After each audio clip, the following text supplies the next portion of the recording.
네, 여러분 안녕하십니까. 바로본 TV 옴부즈맨의 김승재입니다. 지난주에도 연합뉴스 TV에서는 여러분께 다양한 뉴스들을 발빠르게 보도해드린 바 있는데요. 먼저 한 주간의 주요 뉴스부터 정리해 보겠습니다.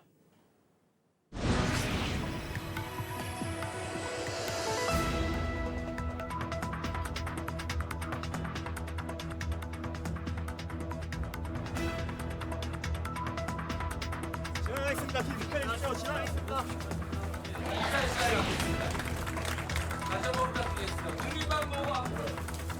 인상적으로 이렇게 알려주는 데 있습니다. 좀 그래야 된다 하는 점에서 소수당입니다. 변화와 쇄신이 필요하고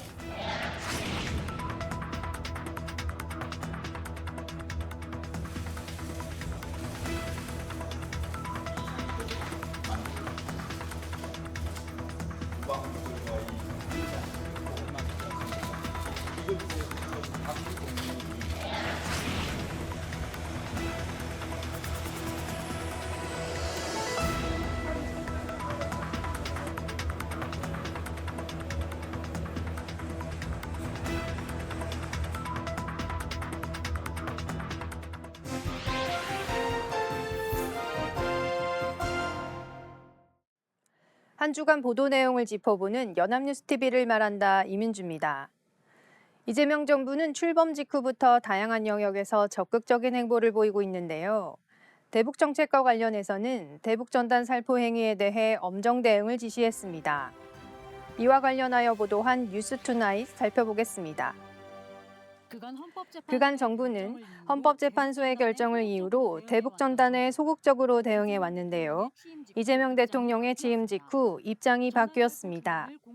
전단 살포 중단을 공개적으로 요청한 데 이어 살포 중지를 위한 관련 부처 회의에도 나섰습니다. 이는 이 대통령이 예방과 사후 처벌 대책을 지시한 데 따른 겁니다. 정부는 표현의 자유를 침해한다고 지적받은 남북관계 발전법 외에 다른 실정법을 위반하는 부분이 없는지 살폈습니다. 관련 기관은 현행법인 항공안전법, 재난안전법, 고압가스 안전관리법 등 전단 살포를 막을 수 있는 실정법들을 살폈습니다. 현행법 확인 후 전단 살포 행위를 규율할 수 있다는 점을 확인했다면서 효과적인 규제와 처벌을 위해 세부 적용 기준을 마련하기로 했습니다. 실효성 있는 처벌을 위해 항공안전법 등 일부 조항의 개정도 검토합니다. 통일부는 이런 전단 살포 중단 요청이 헌법재판소의 일명 대북전단금지법 위헌 결정과는 별개라고 해석했습니다. 통일부는 위헌 판결 당시 헌재가 접경지역 주민의 불안을 해소하기 위한 입법 필요성도 지적했다고 전했습니다. 본 보도는 통일부가 대북전단 살포를 차단하고 처벌을 강화하는 등 강경하게 대응하겠다는 방침을 전했습니다. 이는 새 정부 출범 이후 보인 첫 대북 관련 메시지로 향후 정부의 대북 정책 기조를 엿볼 수 있다는 행보로 중요한 의미를 가진다고 생각합니다. 또한 이전 정부에서 헌재가 위헌 결정을 내린 만큼 이번 정부의 행보가 더욱 주목받을 수밖에 없는데 그러한 맥락에서 본 보도는 새 정부의 대응 방향에 대해 잘 전했다고 생각합니다. 특히 통일부 및 관련 부처가 살펴보겠다고 한 관련 법령에 대해 자료 화면을 통해 구체적으로 정리해 전달해 주었습니다. 또한 이러한 통일부의 방침이 기존의 헌재 위헌 결정과 별개로 다루어질 수 있는 이유도 덧붙였습니다. 아쉬운 점으로는 헌재에서 위헌 결정을 내렸던 만큼 관련 내용에 대해서도 조금 더 구체적으로 덧붙였다면 좋았을 것으로 보입니다. 보도에서 남북관계발전법이 표현의 자유를 침해한다는 이유로 지적받았다고 언급하긴 하였으나 언급된 남북관계발전법에 대한 추가 설명이나 헌재가 위헌 결정을 내리게 된 결정을 함께 정리하여 전달했다면 시청자들의 이해에 더욱 도움이 되었을 것이라고 생각합니다. 다음은 지하철 5호선 방화 사건에 대해 보도한 뉴스잇 살펴보겠습니다. 보도는 5월에 있었던 서울 지하철 5호선 열차 안에서 한 남성이 불을 지른 사건에 대해 전했습니다. 먼저 사건 당일 현장을 직접 다녀온 기자가 화재 직후 현장 분위기에 대해 생생하게 전했으며 검거된 방화범에 대해 전했습니다. 방화범은 60대 남성 원모 씨로 범행 약 1시간 뒤 검거됐습니다. 원 씨는 범행 이유를 본인의 가정사와 관련해 불만이 있어 공론화하기 위해 저질렀다고 밝혔습니다. 한편 사고가 발생했을 때 시민들의 역할이 매우 큰 도움이 되었는데요. 화재 사실을 기관사에게 바로 알리는 등 침착함을 잃지 않았습니다. 열차가 멈추고 대피하는 과정에서는 어린아이와 노약자 같은 약자들을 먼저 챙기려는 배려가 돋보였습니다. 불도 기관사와 승객들이 열차 안에 비치된 소화기를 이용해서 침착하게 끄는 등 신속한 대응 덕에 화재 발생 20여 분 만에 불길이 모두 잡혔습니다. 대형 참사를 막는 데에는 대구 지하철 참사를 계기로 전면 교체된 열차 내부 구조도 큰 몫을 했다고 전했습니다. 열차 좌석과 바닥, 그리고 전동차 벽체 등이 모두 불에 붙지 않거나 붙기 어려운 소재로 교체된 겁니다. 또한 사건 한 달 전쯤 진행된 훈련도 참사를 막는 데 큰 역할을 했다는 평가가 나왔습니다.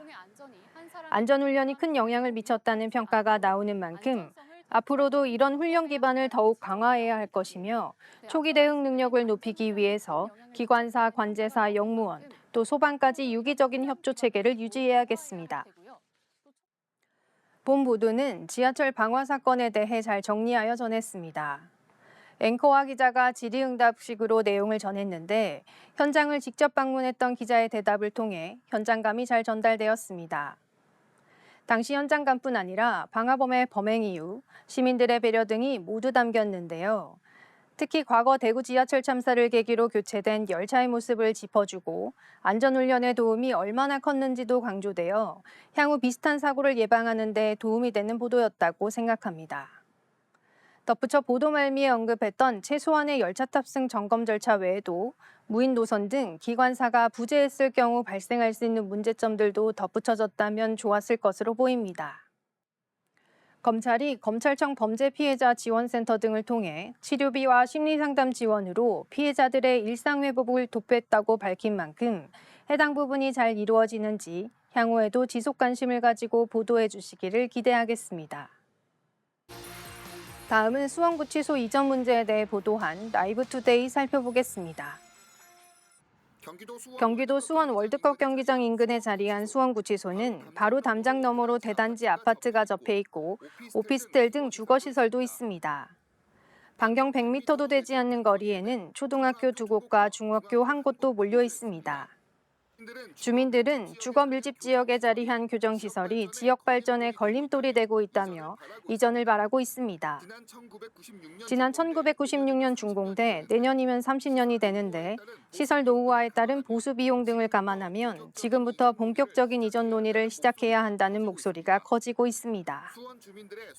한편 법무부 관계자는 아직 수원구치소 이전 문제는 검토된 바 없다며 관계기관과 주민들의 합의가 먼저라는 입장을 밝혔습니다. 본 보도는 도심에 위치한 수원구치소 이전 문제에 대해 전했습니다.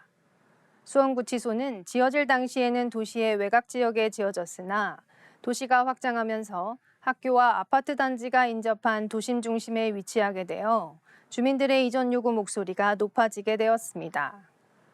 이러한 문제는 자칫 지역 내 갈등 문제로 여겨질 수 있는데요. 연합뉴스TV의 본 보도가 지역 주민 외 다른 지역 시민들에게도 해당 문제에 대해 생각해 볼 수 있는 공론화 역할을 했다고 볼 수 있습니다. 따라서 이러한 보도에는 조금 더 구체적으로 갈등 정도를 전해주거나 현재 관련하여 이루어지고 있는 논의의 진행 상황에 대해 덧붙여 전달하는 것이 좋을 것으로 보입니다. 단순히 지역 주민들이 느끼고 있는 피해 정도를 넘어 보도에서 언급된 지역 발전에 걸림돌이 되는 구체적인 사례에 대해 덧붙였다면 좋았을 것으로 보입니다. 또한 보도 말미에 언급한 관계기관과 주민들의 합의가 먼저 필요하다는 의견에 대해서도 현재 관계기관과 주민 간 합의가 어느 정도 이루어지고 있는지 살펴보는 것도 좋을 것이라고 생각합니다. 다음은 하수 처리장에서 검출된 마약에 대해 보도한 뉴스 리뷰 살펴보겠습니다.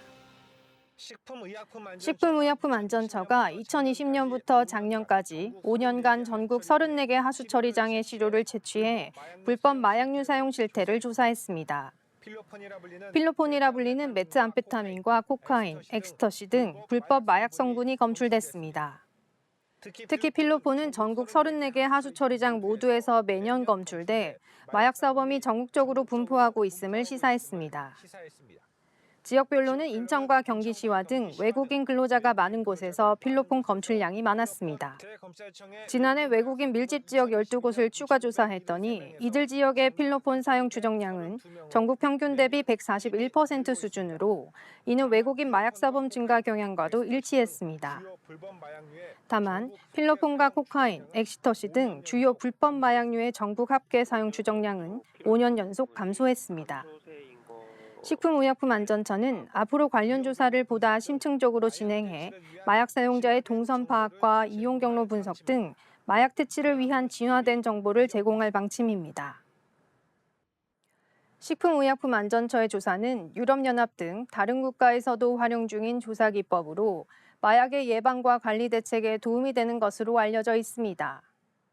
실제로 본 보도에서 전달한 조사 결과를 통해 이미 우리 사회 대부분의 지역에서 마약류 사용자가 만연해 있음을 알 수 있었습니다. 한편 거의 모든 지역에서 마약류가 검출된 만큼 본 보도를 통해 지역 주민들의 불안감이 증가할 수도 있는데요. 관련하여 하수 처리장의 마약 정화 처리 과정 등에 대한 취재가 이루어진다면 좋을 것 같습니다.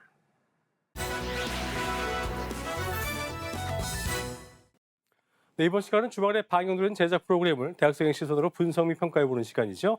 캠퍼스 TV 리포트입니다. 이번 주에는 한국외국어대학교 오다영 학생과 함께하겠습니다. 어서 오십시오. 안녕하십니까. 네. 다영 학생 지난주 어떤 프로그램 모니터링했습니까? 네, 저는 매주 일요일 오후에 방송되는 연합뉴스TV 스페셜을 모니터링했습니다.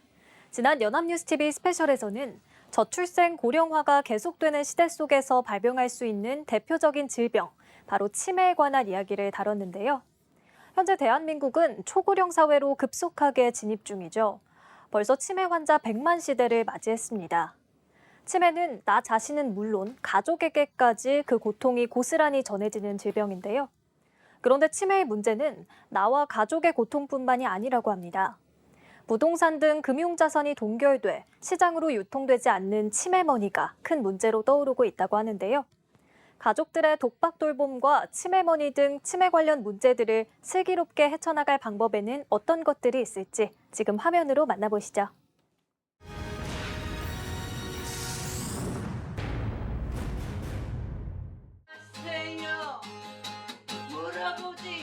방송은 전북특별자치도 군산시 딸의 노래에 한껏 흥이 오른 94세 서복교 씨의 모습으로 시작됩니다. 어머니의 웃음을 위해 50이 넘은 딸은 매일 재롱을 부린다고 하는데요. 어머니만의 개그맨을 자처하는 이유는 다름 아닌 어머니의 갑작스런 치매 소식. 서복교 씨는 뇌 조직에 손상이 초래돼 생기는 혈관성 치매를 앓고 있다고 합니다. 17살에 결혼해서 7남매를 낳고 40여 년 전 남편을 먼저 떠나보내고 자식들 모두 장성한 뒤 안타깝게도 치매라는 병이 찾아온 건데요. 자식뿐 아니라 나이조차 잊은 서복교 씨에게는 몇 년 전부터 유일하게 기억하고 애지중지하는 존재가 있다고 합니다. 자나깨나 함께하는 이 인형의 이름은 바로 오복이. 서복교 씨가 손녀라고 믿고 있는 이 인형은 사실 딸 이금래 씨가 선물한 인형이라는데요. 딸이 선물한 인형을 손녀딸로 생각하며 종일 소중히 품에 안고 있습니다. 치매는 주변인은 물론 나 자신까지 잃어버리는 질병이죠. 이런 치매는 더 이상 특정한 사람들에게만 다가오는 것이 아닌 누구에게나 다가올 수 있는 위협이 됐습니다. 보건복지부가 올해 발표한 2023년 치매 역학조사 및 실태조사 결과에 따르면 2025년 치매 환자 수는 약 97만 명으로 전망됩니다. 인구 통계를 감안하면 치매를 앓는 노인 인구가 2026년에는 100만 명을 넘을 것이고 2044년에는 200만 명까지 늘어날 것으로 예상됩니다. 나이가 들면서 피할 수 없는 질병들이 많지만 그중 많은 이들이 두려워하는 것이 바로 치매입니다. 그렇다면 치매가 발병하는 원인은 무엇일까요? 치매는 퇴행성 뇌질환이나 뇌혈관 질환 등으로 인해 기억력, 언어 능력, 진압력, 판단력, 수행 능력 등의 인지 기능이 저하되면서 일상생활에 지장을 초래하는 후천적 다발성 장애를 말합니다. 이렇게 뇌의 기능이 퇴행해서 생기는 치매가 무서운 또 다른 이유가 있는데요.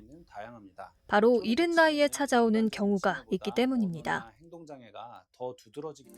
6년 전 뇌출혈로 쓰러진 후 치매 진단을 받은 박상철 씨는 그날 이후로 직장 생활을 이어갈 수 없게 되면서 집안일에 몰두하고 있다고 합니다. 남편의 투병으로 아내 서차남 씨의 일상에도 변화가 생겼는데요.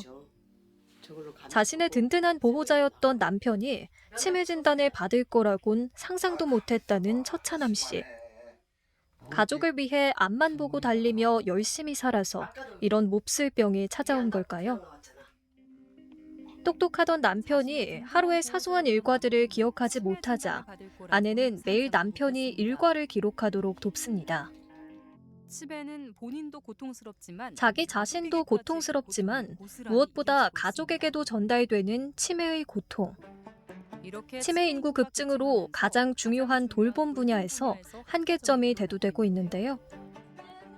그 방안으로 정부는 지난 2017년부터 지자체별로 치매 안심센터 서비스를 제공하기 시작했습니다. 제작진의 발걸음은 인천광역시에 있는 치매전담 보호센터로 향했습니다. 주로 초기 치매 환자분들이 이용하고 있다고 하는데요. 현대의학으로는 치매를 완치할 수 없기에 진행 속도를 늦추는 데 집중해야 하는 상황. 이곳에선 감정적인 교류를 나누는 운동과 같은 다양한 인지활동 프로그램을 운영하고 있다고 합니다. 초기 치매의 경우 사람들과 교류하는 것이 무엇보다 중요하기 때문인데요. 활동을 통해 서로 감정적인 교류를 나누며 미소 짓는 어르신들. 하지만 모든 치매 환자가 이곳의 사례처럼 지원을 받을 수 있는 것은 아니기 때문에 지역별 서비스 격차와 전문 인력 보충이 시급한 상황입니다. 치매로 인한 문제는 간병과 돌봄의 문제를 넘어 범죄로까지 이어지는 경우가 있는데요. 가족이 없는 독거노인이나 가족이 있어도 직접 돌볼 수 없는 경우 다양한 문제들이 발생하고 있습니다.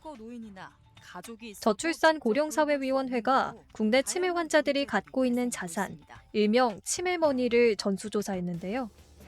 2023년 65세 이상 고령 치매 환자의 자산이 대략 154조 원에 달합니다. 치매 환자들이 평생 일궈온 이 치매머니가 2050년이 되면 488조 원에 달할 것으로 전망되는데요.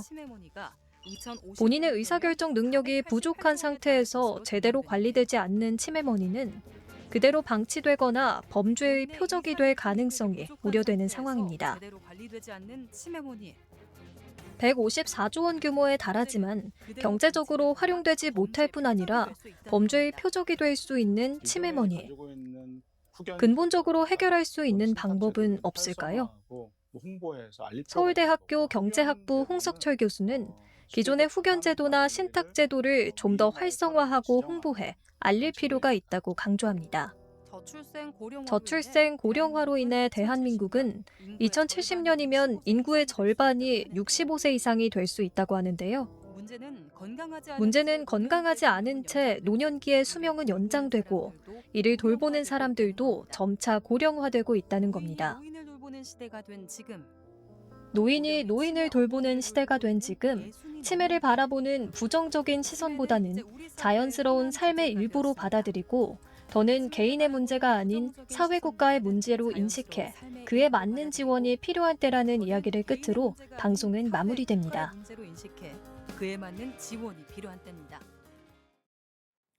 네, 모니터링 내용 잘 봤습니다. 다영 학생 이번 연합뉴스 TV 스페셜 보면서 어떤 점이 가장 인상 깊었습니까?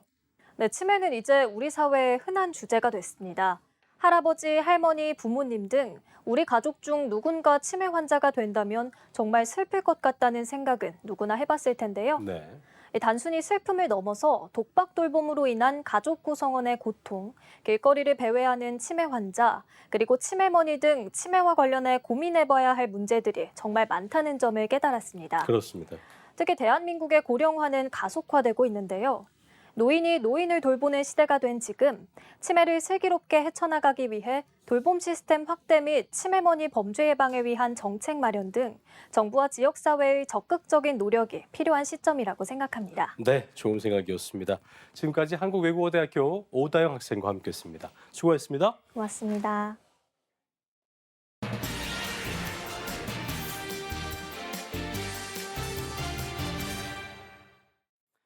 각 부처의 장차관직을 넣고 다양한 함양평들이 나오고 있는 가운데 새로운 인물의 발탁 여부가 주목받고 있습니다.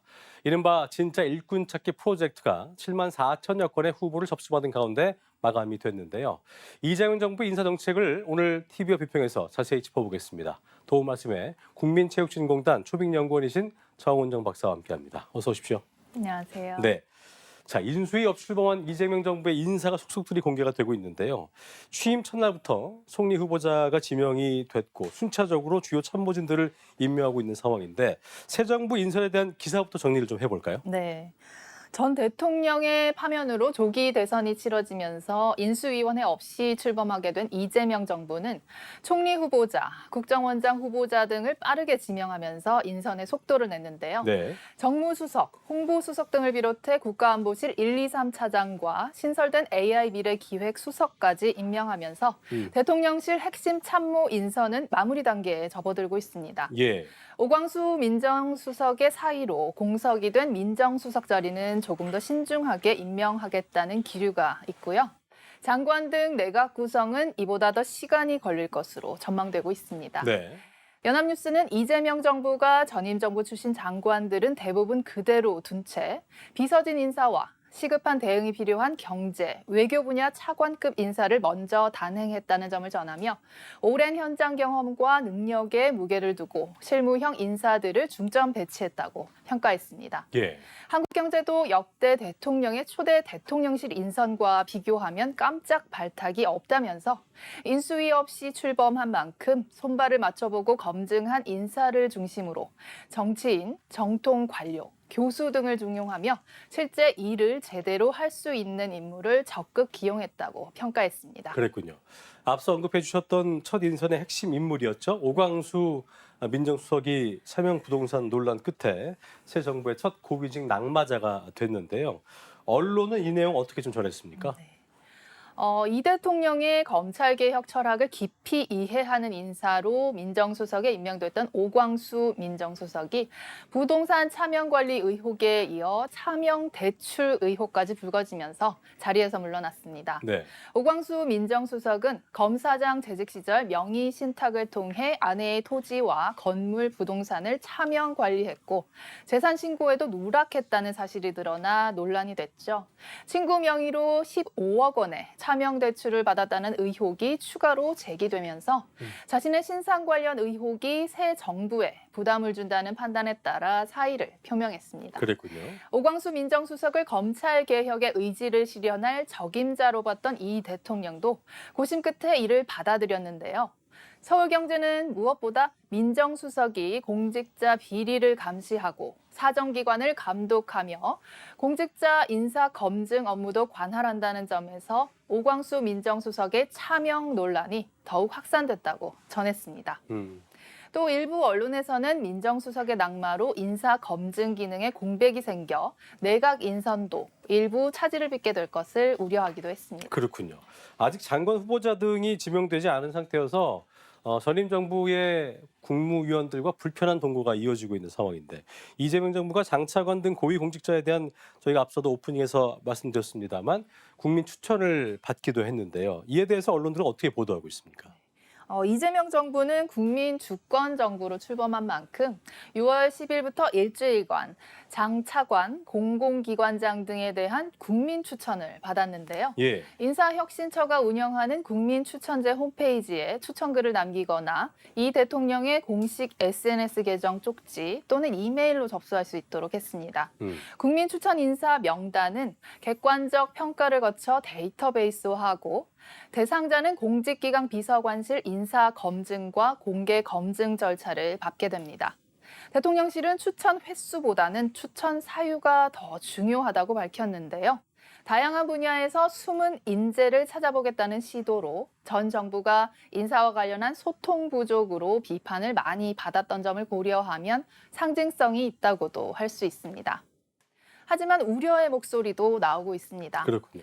세계일보는 국민 추천제를 통한 인사 추천과 선발, 검증 과정 등을 거치면서 인사가 늦어질 수 있고 고위급 인사의 경우 일정 부분 전문성을 갖춰야 하는 만큼 국민 추천제가 실효성을 거두기는 현실적으로 한계가 있을 것이라고 지적했습니다. 매일경제는 국민 추천제가 자칫 깜깜이 추천의 명분 쌓기용으로 활용될 수 있다는 비판을 전하기도 했습니다. 국민 추천제가 과연 어떻게 활용될지 관심을 갖고 지켜봐야 할 것 같습니다. 알겠습니다. 자, 그리고 이종석 국정원자 후보자 인사청문회를 시작으로 이재명 정부 인사에 대한 본격적인 검증이 시작된 모습인데요. 고위공직자의 자질 또 능력을 제대로 검증하기 위해서는 언론 보도 역할도 굉장히 중요할 겁니다. 새 정부 인선에 대한 보도 내용 어떻게 보셨습니까? 정부의 인선 과정에서 고위 공직자를 검증할 때 가장 먼저 보도되는 내용은 사회적, 도덕적 기준을 비롯해 국민 눈높이에 맞는 삶을 살아온 사람인가에 관한 것입니다. 예. 재산 형성이나 자녀의 입시, 과거의 부적절한 언행이나 처신 등과 관련된 문제가 가장 많이 언급되곤 하는데요. 당연히 문제가 있는 부분에 관해 지적하는 것은 꼭 필요하고 또 중요합니다. 그렇죠. 하지만 충분한 해명이 있었음에도 국민 눈높이라는 말을 빌미로 의혹을 부풀리는 행태는 이제 좀 없어져야 할 것 같고요. 인선과 관련한 보도는 주로 그런 것에 매몰되어 있는 편이어서 해당 후보자가 공직자로서의 직무를 수행할 능력과 자질을 갖추고 있는지 다각도에서 객관적으로 분석하는 보도는 여전히 찾아보기가 힘듭니다. 그렇군요. 그런 점에서 눈길을 끌었던 것은 역대 정부를 막론하고 인사청문회가 후보자 모욕 주기, 신상 털기, 여론 재판식으로 진행되면서 정쟁의 도구로 변질되어 인재난이 극심해졌다는 평가를 전한 한국일보의 보도였습니다. 문재인 정부는 인사청문회 부담으로 장관 교체를 꺼려 장수 장관을 선호했고 윤석열 정부는 차관 중심의 국정 운영을 대안으로 선택했다고 지적하면서 능력 있는 사람을 선별하기 위해 도입된 공개 인사청문회 제도가 정치 혐오만 부추기는 진흙탕 싸움으로 전락했다는 진단은 요즘 시기에 생각해 볼 만한 문제입니다. 그렇군요. 인사청문회가 없는 대통령실 수석 임명과 관련해서는 그나마 인선의 의미와 전망을 다루는 보도가 꽤 있었습니다. 정무수석으로는 다소 넘치는 이력을 가진 4선의 중진 정치인 우상호 전 더불어민주당 의원 임명의 배경이 여야 의원들과 두루 원만한 관계를 가진 그를 통해 소통, 협치를 꾀하려는 것이라는 한국경제의 보도. 신설된 AI 미래기획수석으로 임명된 하정우 네이버 클라우드 인공지능 혁신센터장에 대한 업계와 학계의 평가를 전한 중앙일보의 보도는 인선의 의미와 국정의 방향을 파악해 볼 수 있었다는 점에서 유용했습니다. 그랬군요. 자, 일기 내각 인선 완료까지 195일이 걸렸던 문재인 정부처럼 이재명 정부 역시 상당한 시일이 걸릴 걸로 전망이 되고 있습니다. 그 시간 동안 언론이 해야 할 역할 굉장히 중요해 보이는데요. 들어한 말씀 듣고 마무리하겠습니다. 네. 통상 새 정부 출범과 함께 임명되는 고위직 인선은 대통령직 인수위나 대통령 당선인 비서실 인사 검증팀을 통해 최장 2달 정도 검증을 거쳐 이루어진다고 합니다. 하지만 인수위 없이 출범하게 된 이재명 정부는 그럴 시간이 없었죠. 국무위원 임명을 제청해야 할 국무총리가 공석이어서 장관 인선의 속도를 내기가 더 어려울 것이라는 전망도 있는데요. 국정 운영에 차질이 생기지 않도록 인선이 원활하게 이루어지려면 언론의 역할도 중요할 것입니다. 고위공직자 후보 중 어떤 면으로든 흠이 전혀 없는 사람은 찾기 어려울 것입니다. 언론은 후보자가 국민 정서와 이전의 사례에 비추어 합당한 인물인지, 국가의 일을 수행하는 데 적합한 인물인지 합리적이고 현실적인 시각에서 평가할 수 있도록 정보와 의견을 제대로 전달하는 것이 우선이어야 할 것이고요. 장기적으로는 이 시대에 우리에게 필요한 공직자는 어떤 사람인지 생각해 볼 수 있도록 의미 있는 의제를 던져주는 것 또한 꼭 해야 할 일이라고 생각합니다. 네, 언론이 기억할 내용까지 지금까지 도움 말씀에 정은정 박사와 함께했습니다. 오늘 말씀 고맙습니다. 감사합니다. 저희 옴부즈맨 제작진은 여러분의 소중한 의견들을 기다리고 있습니다. 방송을 보시고 느낀 소감을 연합뉴스 TV 홈페이지 내 시청자 게시판이나 SNS로 보내주시면 됩니다. 저희는 다음 주 이 시간 다시 인사드리죠. 여러분 고맙습니다.